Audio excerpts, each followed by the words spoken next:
Vamos conhecer um pouco. Para que a gente entenda esse segundo artigo, nós temos que voltar um pouco ao primeiro artigo, onde o pastor André falou na quinta-feira passada, tá certo? O primeiro dos 28 artigos, ele vem sintetizando a nossa crença em um Deus único e pessoal. Foi isso que o pastor André trouxe aqui na quinta-feira passada, tá certo? De quem a natureza testemunha, indicando que ele é sábio, poderoso, bondoso e o governador soberano sobre todas as coisas. Ele é soberano sobre todas as coisas. Ou seja, esse segundo, qual nós iremos falar agora, ele completa, tá certo? Afirmando que Deus não se tem deixado sem revelar-se, e por esta razão pode ser conhecido por suas criaturas. Ele se revela através da natureza e o faz também por sua palavra. Aí a gente começa aqui, o primeiro assunto é Deus acrescentou informações. Abra sua Bíblia em Hebreus capítulo 1, Hebreus 1. Capítulo 1, versículo 1. Olha que coisa linda. Havendo Deus antigamente falado, veja que essa ação aqui é uma ação visível, não é uma ação natural. Falado, ou seja, ele teve intimidade. Ele se propôs a ir até o homem falar com o homem. Havendo Deus antigamente falado muitas vezes e de muitas maneiras aos pais, pelos profetas, e a nós falou-nos nesses últimos dias através de quem? Do seu Filho amado. Quando a gente olha aqui, amado, houve uma revelação feita aos pais. Olha como é que ele diz, falado antigamente, muitas vezes, de muitas maneiras, aos pais. Quando a gente olha aqui, a gente pode ir um pouquinho mais adiante. Lá no livro do Gênesis, lá no capítulo 6, do versículo 12 até o 22, a gente vê Deus conversando com o homem e ali naquela conversa dando uma ordem para ele, dizendo, olha, eu quero que você faça uma arca, porque o pecado do povo está aí, olha, crescendo cada vez mais, e eu quero que você construa essa arca, porque o mundo vai chegar ao fim. Ele começa ali agora conversando com Noé, ele começa ali agora dando ordens para Noé fazer algo bem interessante. Essa é uma das revelações que eu gosto muito de falar, e muitos, aí quando a gente olha agora, a gente vai aqui falando de Samuel, falando de Elias, Samuel, né, que foi um homem ungido por Deus. Era uma maneira de Samuel, quando chegava nas cidades, para a gente ter uma noção de que era Samuel, era um homem tão temido, porque ele tinha uma intimidade tão grande com Deus, Deus falava com aquele homem de uma maneira tão visível, que quando ele chegava na cidade, antes de entrar na cidade, o povo já perguntava, é de bem ou de mal? Porque já sabia que quando ele chegava, ele vinha trazendo revelação de Deus. Deus estava mostrando para ele alguma coisa que alguém estava cometendo ou alguém estava fazendo. Esta é uma informação maravilhosa. A gente olha Deus ali através de Elias, quando Elias estava lá no Monte Carmelo. Apesar de ele ter ido em várias partes, mas eu quero frisar aqui, quando ele foi ali para o Monte Carmelo, estava ali aquela disputa dos profetas de Baal contra Elias, e Elias, a gente sabe a história dele, faça assim, faça assado, pode fazer tudo isso. Mas quando a gente olha lá em 1 Reis 18, 36 ao 39, a gente vê Elias agora chegando com providência e dizendo, pode botar água agora, bote água. E fizeram o que fizeram ali, né, na fogueira que Elias fez, e ele diz, faça isso, faça isso, faça assim. E no último versículo 39, ele clama ao Deus dos céus. Enquanto Baal não resolveu nada, Elias só disse uma palavra, e a Bíblia diz que desceu fogo do céu e consumiu todo o holocausto. Essa é uma das revelações. Outra revelação, a gente olha ali, quando a gente olha Moisés saindo, pastoreando as ovelhas, ia saindo e viu fogo naquele monte. Ele foi lá curioso para olhar o que estava acontecendo, e naquela revelação ali, quando ele vai chegando próximo àquela sarça, brada uma voz e diz, ei Moisés, Moisés, Moisés, não te chegue para cá não, tira as sandálias dos pés, porque o lugar que estás é lugar santo. Olha que revelação maravilhosa, porque Moisés ficou intrigado, aquela sarça queimando, mas não se consumia. Aqui é uma das revelações que a gente olha. Quando a gente vê isso, amado, foram informações que Deus acrescentou de si mesmo, a revelação que fez por meio da própria natureza. Quando a gente vai para o livro de Gênesis, capítulo 1, que fala a criação. Olha a revelação de Deus. Quando ele vai para os Salmos 19, qual é a resposta do Salmo 19 no primeiro versículo? Os céus manifestam a glória de Deus e o firmamento anuncia a obra das suas mãos. Olha que revelação. Olha como esse artigo 2, ele traz para mim e para você a base doutrinária em quem a gente acredita, como a gente tem que acreditar, a maneira que nós temos que acreditar, sem ter dúvida verdadeiramente quem é esse Deus. Ah, como é gostoso. Ou seja, tem se dado o nome, amado, ela é conhecida no meio, desse segundo artigo como religião natural, ou seja, o tipo de sistema religioso que provém imediata e inevitavelmente das necessidades e tendências da natureza humana. A própria natureza humana revelando-se o poder, ou revelando o poder de Deus, eu fico fascinado quando os céus começam a escurecer, as nuvens começam agora a se prepararem para jorrar água. Mas o que mais me chama a atenção em cima de tudo isso, quem já voou sabe que essas nuvens são fumaça. E água é algo sólido, né? Sólido que eu digo no sentido, mas é líquido. Mas está lá.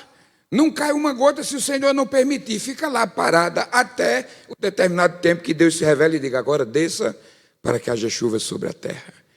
E ali a terra, a nuvem derrama, despeja. Que revelação maravilhosa. Olha como é que o nosso Deus trabalha, olha como é que o nosso Deus se apresenta, olha a maneira que esse Deus tem, amado, de nos apresentar. Baseia-se na capacidade de que o homem tem de interpretá-las, assim como de compreender por si mesmo. Ou seja, os testemunhos que através da criação patenteia a existência e o poder da divindade. Quando a gente olha, Deus deixou designado tempos, horas e estações, para que o homem discirna em cada tempo, o tempo bom de plantar, o tempo bom da colheita, o tempo que vai chover, o tempo que não vai chover, o tempo que é frio, o tempo que é quente.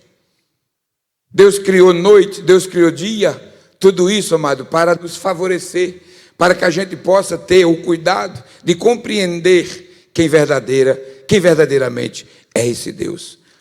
Agora nós temos que olhar aqui que o primeiro, ele nunca poderá compreender o segundo, se este não descer até ele. Daí a necessidade do próprio Deus se revelar. Ele está dizendo que o primeiro artigo, como esse segundo, há uma ação de Deus. Ninguém poderá compreender se o próprio Deus não se deixar se conhecer por ele. Se o próprio Deus não deixar ser conhecido. Lembra de Moisés, curioso, a intimidade que ele tinha com Deus, e disse, Senhor, eu quero ver, eu quero olhar, eu quero ver a tua face. E Deus chega para ele e diz, olha, homem nenhum viu a minha face, e no dia que vê, morre. Mas eu vou te dar uma chance, eu vou te dar uma oportunidade. Vai lá para aquela penha lá para aquela flechazinha da pedra lá. E quando eu passar, tu olha por dentro da brechazinha. E tu vai ver as minhas costas. Que coisa linda, irmãos. Deus se revelando para o homem. Eu fico olhando lá no início, quando Deus criou o homem. A intimidade que Deus tinha na viração do dia. Que Deus chegava para conversar abertamente com aquele homem. Antes do pecado existir, antes da maldade entrar no coração do homem, antes da desobediência entrar ali. A intimidade, a revelação que Deus dava para que aquele homem conhecesse ele abertamente. Mas depois que tudo aconteceu, perdemos o contato, perdemos a glória, a graça de Deus na nossa vida, e por conta daquilo, todos foram destituídos. Todos perdemos. E para que a gente agora venha a conhecer quem é esse Deus, ele teve que se apresentar, ele teve que vir até nós. O homem, por sua natureza, nunca iria chegar ao pleno conhecimento que era esse Deus. Lembra da Torre de Babel? O homem, por sua curiosidade, construiu a torre, querendo que a torre tocasse nos céus. E ali houve a divisão de línguas. Ali onde a gente olha, é uma das primeiras, ou a primeira descida da Trindade numa ação. Desçamos e confundamos as línguas. Lá na Torre de Babel, a gente vê Deus ali já se revelando de uma maneira, a colocando o homem na sua posição de homem, e não querer interferir nas leis de Deus. O ponto 2 é que Deus revela a si mesmo. Antes de tudo, Deus se revelou. Abra sua Bíblia agora lá em Êxodo 34. Vamos para Êxodo 34. Deus, amado, nós temos que entender que Ele é um ser incognoscível, ou seja, Ele é impossível de se conhecer. Não tem como conhecer Deus na sua totalidade. Incognoscível. Não tem como a gente conhecer Deus na sua totalidade. Êxodo 34, o versículo 5, 6 e o 7. Diz assim: e o Senhor desceu numa nuvem e se pôs ali junto a eles, aliás, junto a ele, e ele apregoou o nome do Senhor. Passado, pois, o Senhor perante a sua face, clamou: Yahvé, o Senhor, Deus misericordioso e piedoso, tardio em irar-se e grande em beneficência e em verdade, que guarda a beneficência em milhares, que perdoa a iniquidade e a transgressão e o pecado, que ao culpado não tem por inocente, e que visita a iniquidade dos pais sobre os filhos e sobre os filhos dos filhos, até a terceira e a quarta geração. O homem só pode conhecer Deus na proporção em que ele mesmo se dá a conhecer. Não tem como eu ou você queremos conhecer Deus pelo nosso próprio conhecimento, pelo nosso próprio intelecto. Ou seja, Deus não se pode ser conhecido pelo uso da razão ou pelo uso da inteligência natural. Não se pode. Não tem como. Não tem como. O homem só pode conhecê-lo na proporção em que ele mesmo se dá a conhecer. Certa medida de sua natureza ele mostrou a Moisés. Lembra lá que eu falei da sarça? Outra medida que ele mostrou para Moisés, no momento lá que ele chamou para ir para o Egito, vai lá, tira o povo de lá. E Moisés faz uma pergunta: tá, eu vou chegar lá e vou dizer o quê? Eles vão me perguntar: tu vieste no nome de quem? E eu vou dizer o quê? E Deus diz uma só frase para ele. Qual foi a frase que Deus disse? O eu sou. Olha que revelação maravilhosa. O eu sou enviou a vós. O eu sou. Essa palavra, amado, não tem um conceito definido. Essa palavra não tem um conceito simples. Essa palavra, ela é tão abrangente, amado, que ela ecoa. Quando a gente vai lá para o Evangelho de João, capítulo 18, quando vieram prender Jesus, lá a partir do versículo 4, ele diz assim, ó: e sabendo Jesus o que vinha sobre ele, adiantou-se e perguntou: a quem buscais? E eles disseram: Jesus o Nazareno. Aí você pode olhar lá que está em letra maiúscula: sou eu. A Bíblia diz que tudinho caiu por terra, não ficou um em pé. Abre um parênteses e diz: inclusive Judas Iscariotes. Fecha o parênteses. Daqui a pouco bate a poeira tudinho. Aí Jesus faz a mesma pergunta: a quem buscais? E eles disseram: já vos dissemos, a Jesus o Nazareno. Agora a letra minúscula: já vos disse, sou eu. Oh, glória a Deus. Era para todos eles terem visto naquela essência, na primeira sou eu ali, quando caiu todo mundo por terra, era para eles terem reconhecido a autoridade de um Deus caminhando na terra, se revelando para o homem.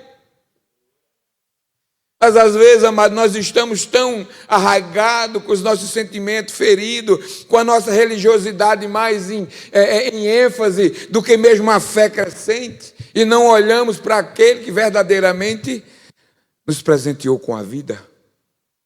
Esse, qual nós estamos falando nessa noite.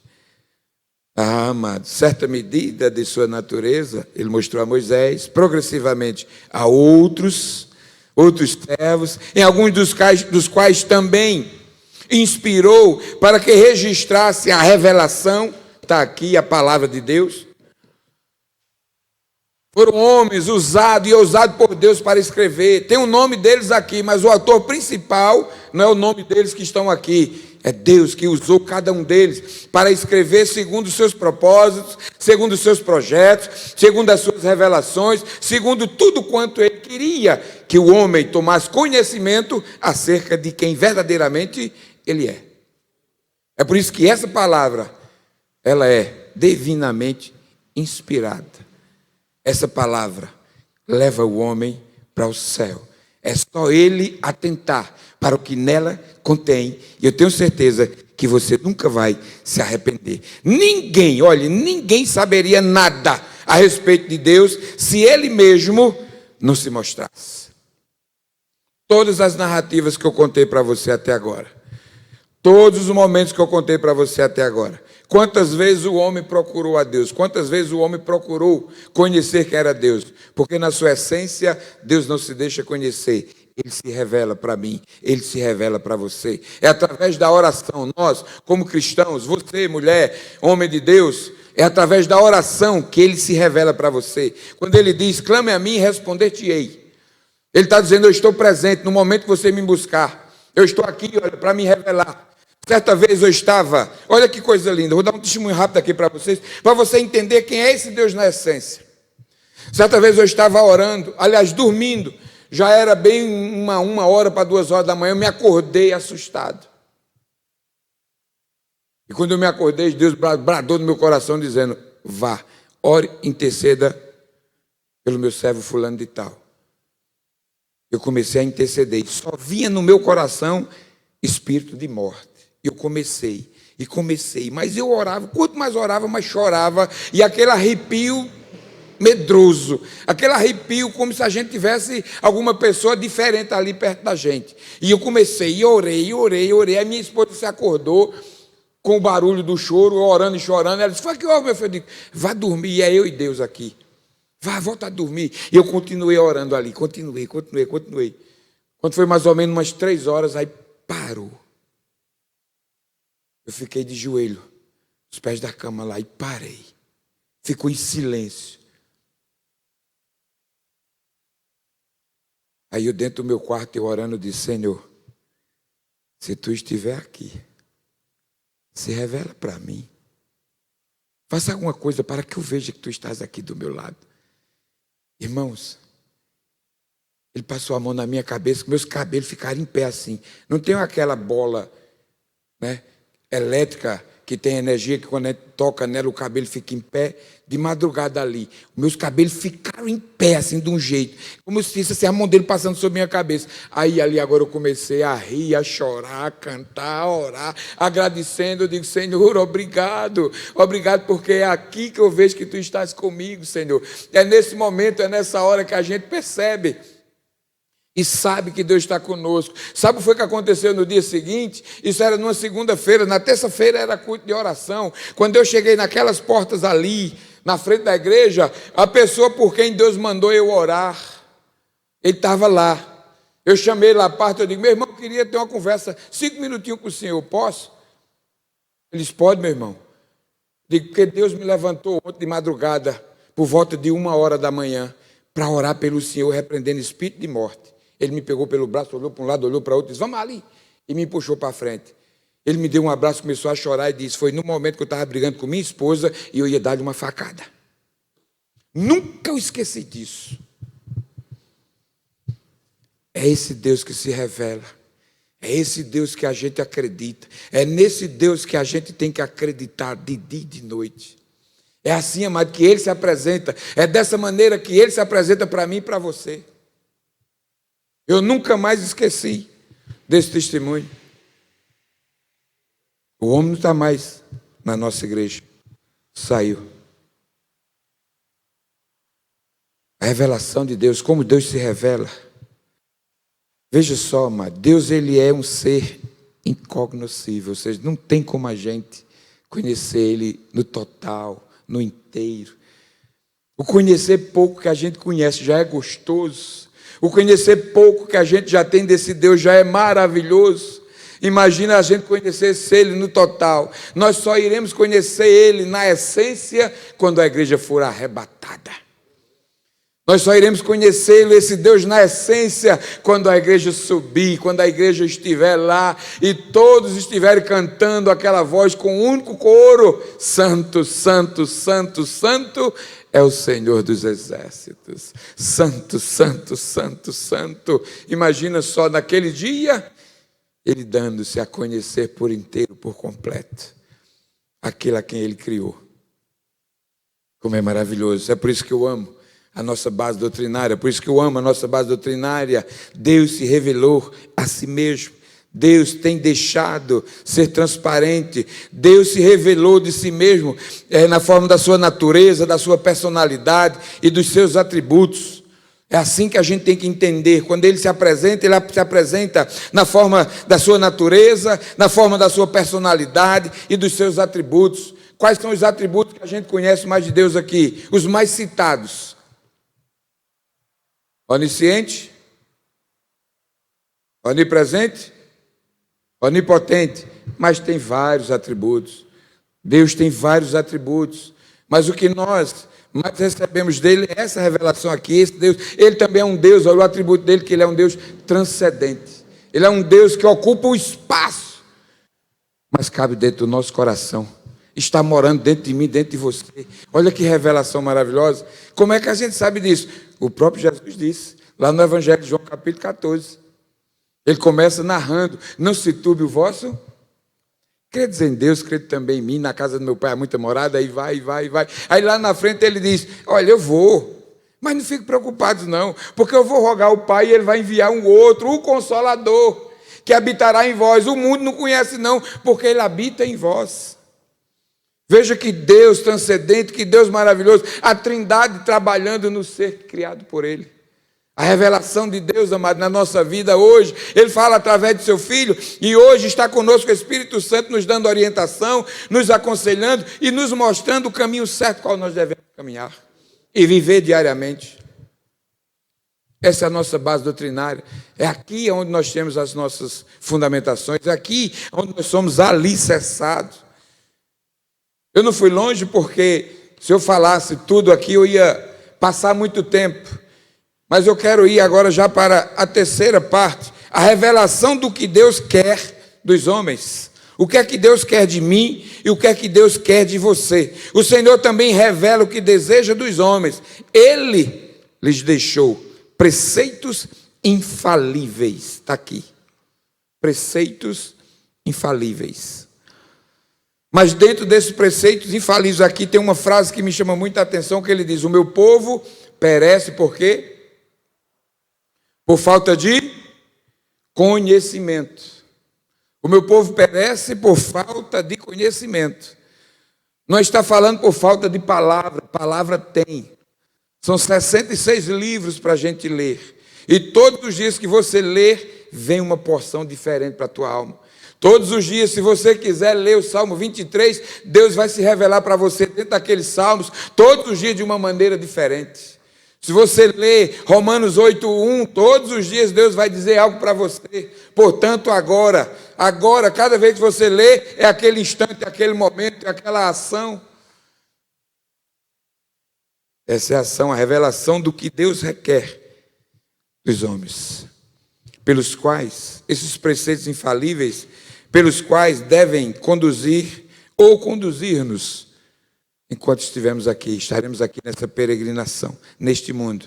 E um deles é conhecido como o Decálogo, os 10 mandamentos. Lá na primeira página que eu falei, Moisés, quando estava lá conversando com Deus, Êxodo 34, Deus estava lá de novo, dando as tábuas da lei, porque Moisés tinha quebrado por conta da dureza do coração, daqueles que não aguentaram esperar, os dias que Moisés passou lá, pegando de Deus a revelação para o homem, as diretrizes para o homem, não conseguiram ter paciência e esperar.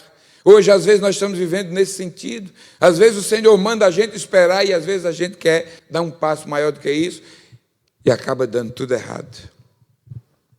O Decálogo, os 10 mandamentos, Êxodo, capítulo 20, está lá mostrando tudo isso, de 1 a 17, Deuteronômio 5, de 1 a 21, mostra. Vamos conhecer o Decálogo? Vamos? Abra lá a sua Bíblia, Êxodo capítulo 20, Vamos, para você entender como é descrito o Decálogo ou os 10 mandamentos.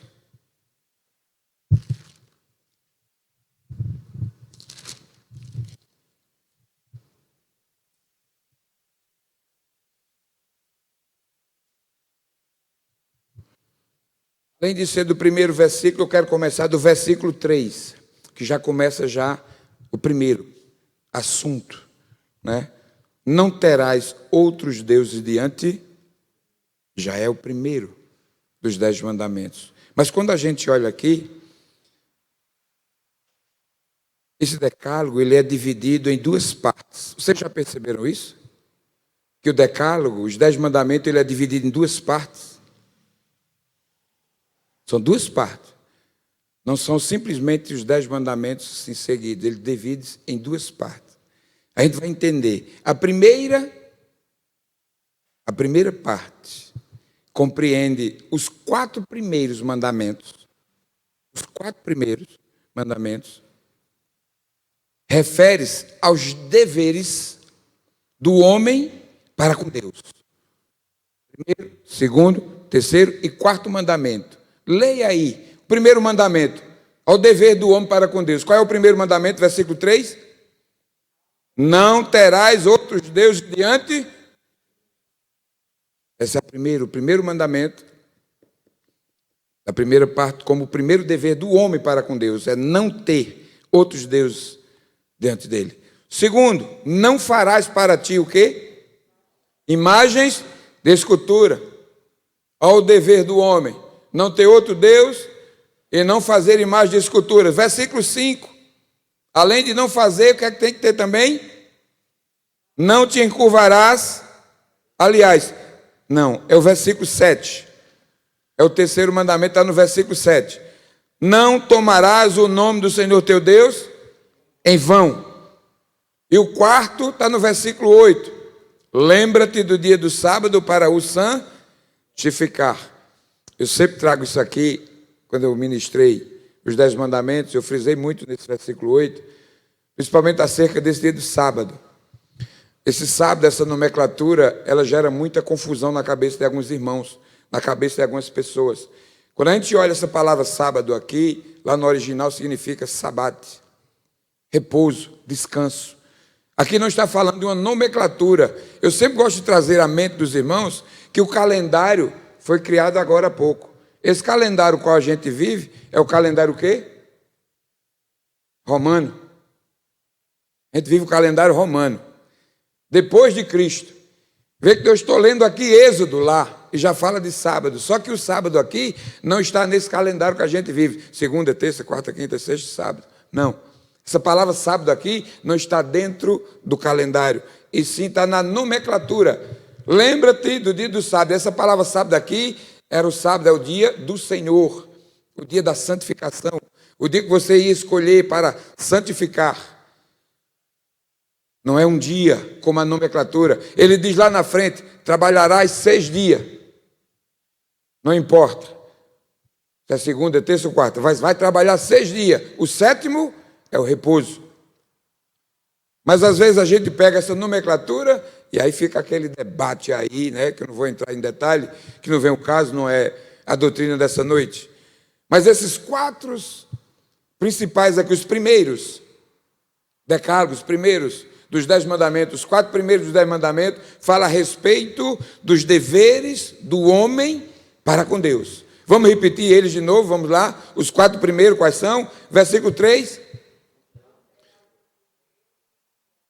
É isso que a gente confia. Versículo 4. Isso. Versículo 7. E o versículo 8. Agora, esses são os 4. A primeira divisão, que a gente entende que são os deveres do homem para com Deus. E a segunda divisão, a segunda parte, tá certo?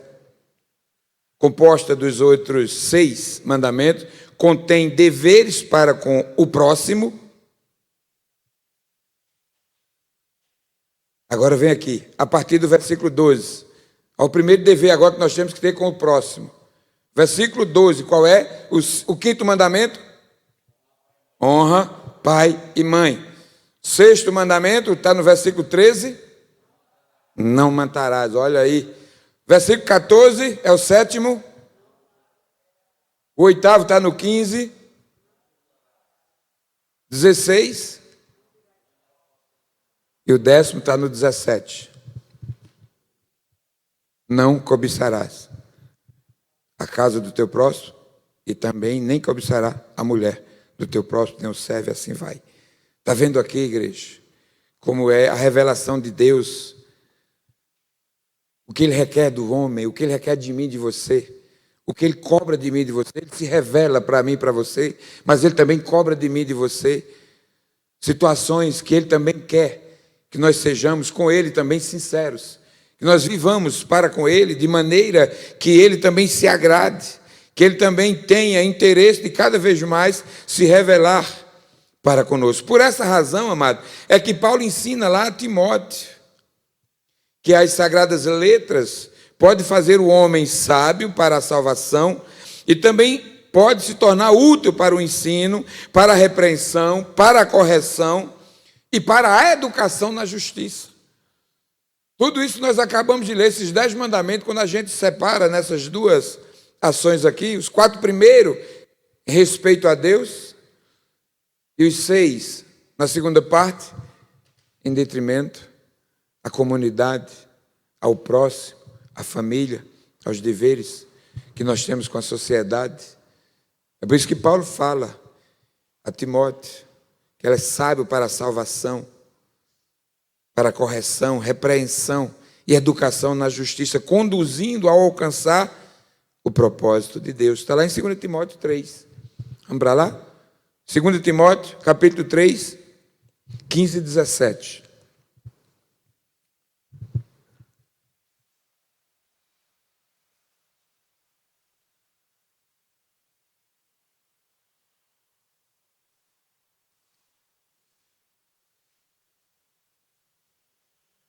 Segundo Timóteo 3, 15 ao 17. E que desde a tua meninice sabes as sagradas letras que podem fazer-te sábio para a salvação, pela fé que há em Cristo Jesus. Ele diz no 16, toda a escritura divinamente inspirada é proveitosa. Para quê, igreja? A igreja pode dizer? Para ensinar. Para quê? Para repreender, para corrigir, para instruir em justiça. E o 17, para que o homem de Deus seja perfeito e perfeitamente instruído para toda boa obra. Olha que coisa maravilhosa. A revelação do que Deus quer do homem, daquilo que Deus quer de mim e de você como servos de Deus. E em quarto e último lugar, essa revelação, ela só se encontra na Bíblia. Não vai ser em livros paralelos, não vai ser em outros caminhos. Toda essa revelação, ela está contida aqui, nesses livros aqui. Quer saber alguma coisa de Deus? Leia a Bíblia. Quer conhecer Deus? Leia a Bíblia. Quer ser cheio de Deus? Leia a Bíblia. Quer ter conhecimentos de Deus? Leia a Bíblia. Quer ser sábio no mundo aí onde as pessoas se acham tão inteligentes? Leia a palavra de Deus. É aqui dentro, a revelação dele está aqui. Então, o segundo artigo traz isso para mim e para você, no que a gente conhece, no que a gente acredita. A revelação se encontra na Bíblia. O que precisamos saber a respeito do Senhor, da sua natureza, da sua vontade, da sua obra, está aqui, irmãos. Tudo está aqui dentro. Eu estava fazendo discipulado na nossa igreja, tem uns irmãos que vão se batizar, e ao término eu dei uma preparação para eles fazerem um estudo daquilo que eles aprenderam, do que foi ensinado, e eu dei um tópico, eu já deixei bem descrito como eles deveriam preencher. E teve uma irmã que ligou para mim e disse: pastor, eu não estou conseguindo discernir aqui, eu não estou conseguindo entender muito bem, eu gostaria que o senhor me ajudasse. Aí ontem eu cheguei em casa, já era quase meia-noite, eu fiz aquela pregação para ela todinha e mandei uma cópia para ela. Quando foi hoje, ela ligou para mim e disse: se não fosse o senhor, não conseguia fazer não. Eu disse: aqui é só para você ver. E pastor não é apenas estar pregando. O pastor leva horas e horas recebendo de Deus a revelação daquilo que ele vai pregar. É fácil demais você estar sentado aí e olhar alguém falar alguma coisa acerca de Deus, mas não sabe o que antecedeu antes, o que veio antes. A revelação de Deus para o coração do homem e do homem para com a sua igreja, da sua igreja para com o mundo lá fora, para que o mundo reconheça e saiba que Deus está neste lugar. Está dentro dessa obra, conhecida como Sagradas Escrituras. O livro, tanto no Novo quanto no Antigo Testamento, com qualidades, né? Nós temos nas traduções diversas que usamos. Quantos livros nós temos no Antigo Testamento? Alguém pode me dizer rapidinho? Menos o pastor. Quantos livros nós temos no Antigo Testamento? Rapidinho para terminar. Tá bom. Quantos livros nós temos no Novo Testamento para terminar? 39 no Antigo Testamento e 27 no Novo. Quando a gente olha, os livros do Antigo Testamento, eles foram colocados com 5 principais divisões, que eu quero mostrar para vocês aqui para encerrar. A primeira divisão é o Pentateuco, que são eles, né? Ou livros da lei, Gênesis, Êxodo, Levítico, Números e Deuteronômio. A segunda são os históricos. A terceira, poéticos. A quarta, profetas menores. E a quinta, maiores e menores. Aí vem a segunda divisão, os 27 livros do Novo Testamento, que vem na primeira divisão os evangelhos, o histórico, que é o livro de Atos, as epístolas paulíneas, e por último, epístolas gerais e o livro profético, ou o livro que alguns irmãos não gostam muito de ler, Apocalipse. Né? Tem alguns irmãos que não gostam muito de ler, não. Aqui, amados, está a base doutrinária. Artigo 2, ele fala acerca disso, da revelação de Deus a respeito do homem, o que ele quer que o homem faça, ele quer que o homem tenha o seu comportamento lúcido. É por isso que Paulo, escrevendo na igreja de Roma, ele fala isso: rogo-vos, pois, irmãos, pela compaixão de Deus. Quando eu leio esse versículo, eu vejo Paulo na minha frente com as mãos estendidas, olhando assim para aqueles onde ele estava escrevendo, olhando para aquela igreja e dizendo assim: olha, rogo-vos, pois, irmãos, pela compaixão de Deus, que apresentei os vossos corpos como sacrifício vivo, santo e agradável a Deus, que é o vosso culto inteligente, o vosso culto racional. Baseia-se na palavra de Deus. Testemunho da revelação a respeito de Deus e do homem. Falei sobre Deus, acrescentou informações, vindo, já conversando com os pais. Deus revelou-se a si mesmo. Falei por último agora, em terceira parte, sobre a revelação do que Deus requer dos homens e a revelação qual a gente tanto quer está aqui dentro, na palavra de Deus. Não procure em outro lugar. Lembrando que 66 livros, 39 do Antigo Testamento e 27 do Novo Testamento. Não está incluso os livros apócrifos. Aqui são os livros canônicos, os livros que foram divinamente inspirados e colocados para a nossa correção, repreensão e, por que também não dizer, santificação na justiça do Senhor. Que Deus nos abençoe. Não tem como a gente entender o primeiro e o segundo sem antes vir o terceiro, o quarto, até chegar no 28º. Talvez fique um pouco vago, mas daqui a pouco a gente vai chegando. Quando vier no terceiro, vai puxar do primeiro para o segundo e vai encaixar o terceiro. Quando vier para o quarto, aí vem do primeiro, segundo, terceiro e une com o quarto. Aí a gente vai associando, e daqui a pouco você vai entender onde está baseada a tua doutrina, onde está baseada a nossa doutrina congregacional. Fica de pé e vamos orar. Deus, eu quero te agradecer pelo privilégio de ter nos trazido aqui esta noite.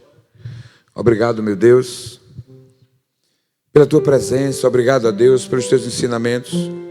Que o Senhor traga mais aos nossos corações e que a tua igreja se alimente. Se alimente, se alimente, se alimente. Que a tua igreja, ó Deus, saiba defender a fé e não apenas falar que acredita. Porque, Senhor, é essencial a nossa defesa. É essencial, ó Deus, o que nós iremos enfrentar daqui por diante se a gente não tiver certeza de quem ou como a gente acredita na tua palavra. Porque virão muitos falsos profetas e, como está escrito na tua palavra, dizendo, se possível, enganarão até os próprios escolhidos. E eu te peço nessa noite, ó Deus, não deixe que nenhum desses falsos mestres venham corromper ou venham tirar, extrair do meio da tua igreja, Senhor, pessoas para fazer com que elas venham apostatar da fé. Mas que esses ensinamentos sirvam, ó Deus, como alicerce para crescimento do homem, para crescimento da mulher, para crescimento da família, da tua igreja como um todo. E aqueles, ó Deus, que não puderam vir esta noite, estão em casa, que o teu Espírito Santo tome conta, guarde, proteja, livre de todo mal. Obrigado, meu Deus. Leva-nos de volta para casa, dá-nos uma noite na tua presença, e que possamos levantar amanhã, mais uma vez, glorificando e bendizendo o teu nome. Muito obrigado, Pai. Eu oro e te agradeço, em nome de Jesus. Pastor